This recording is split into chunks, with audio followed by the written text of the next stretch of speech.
1971 was to see how many powerful members of Congress were already drunk in the morning. Wow. Yeah. Well, this is good, Sarah.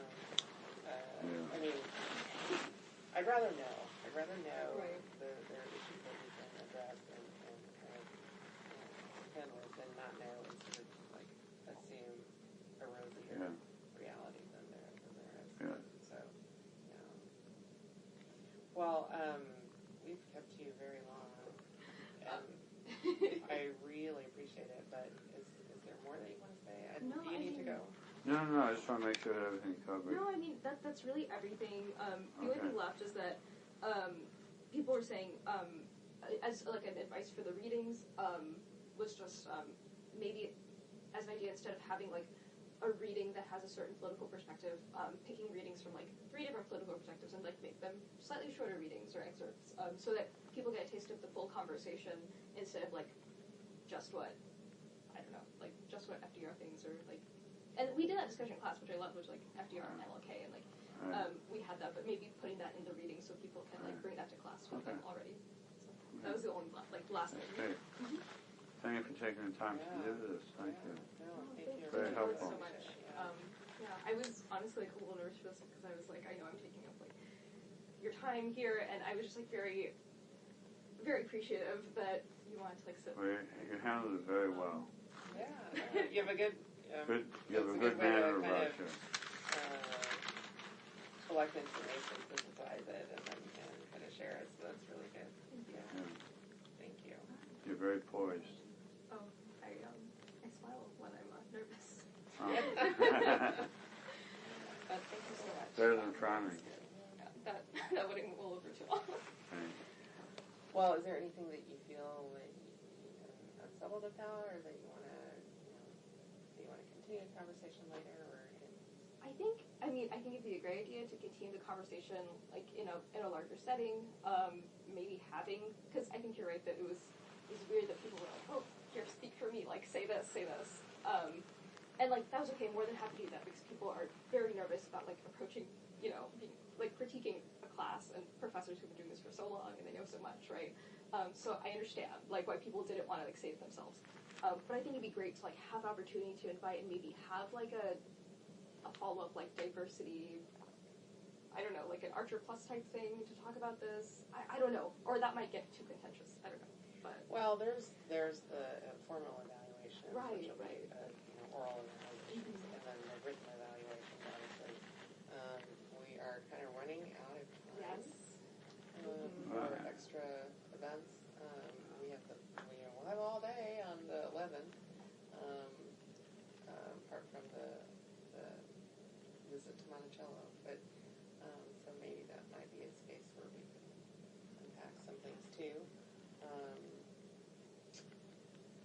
But we are really kind of running out of time. Absolutely. So. Maybe not this semester. We are going to, this is what I'm wrestling with, it's my job now, but we're going to a slave plantation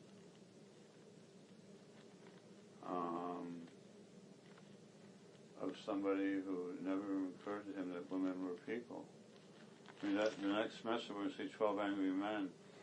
It's 12 Angry Men because as late as the 50s and 60s, women weren't jurors. It's not 12 angry people. It's 12 angry white men because that's what was on the jury. So we are going to a slave plantation. So how do we discuss freedom of religion and how important that is while at a slave? I mean, it's very. Even if we don't unpack it, it's going to be right there with us the whole day. Personally, based on discussions I've had with Carol, so obviously I'm very biased in this, because Carol is my roommate and we have these discussions a lot. We were talking about how like we think it's important to recognize, like before we say anything, like we can talk about freedom of religion, we can talk about these important ideas, obviously, but the first thing that would be nice to acknowledge is that their violence happened on this space. Right. And just put that out there first, just so we can understand, like, while we're having the rest of the discussion, that can be a priority kind of looming in our heads and in the background, right? Stephen, not only do I agree, but it's worse than that, in that maybe the largest land speculator in American history was George Washington.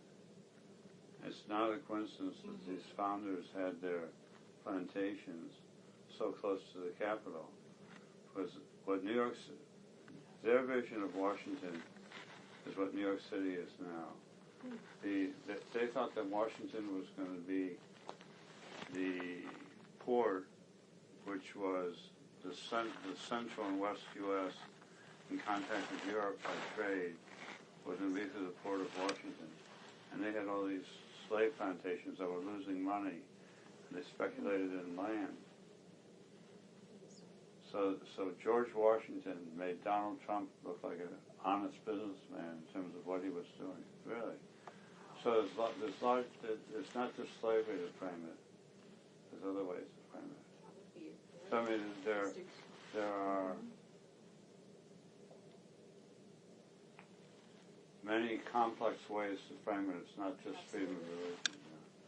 I'm wrestling with that, especially since we're starting at 5:30 in the morning. So I'm going to say, here's some really profound things to think about. So I'll be sleeping already. Sleep on it. Sleep on it. There's thoughts. Well,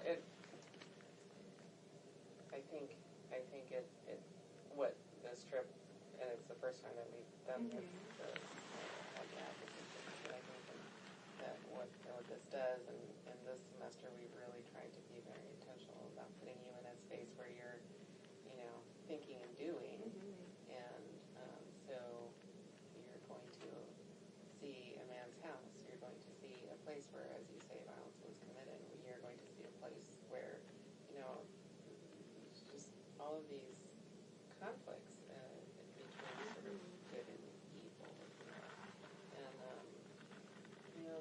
these are many of the challenges that we wrestle with today.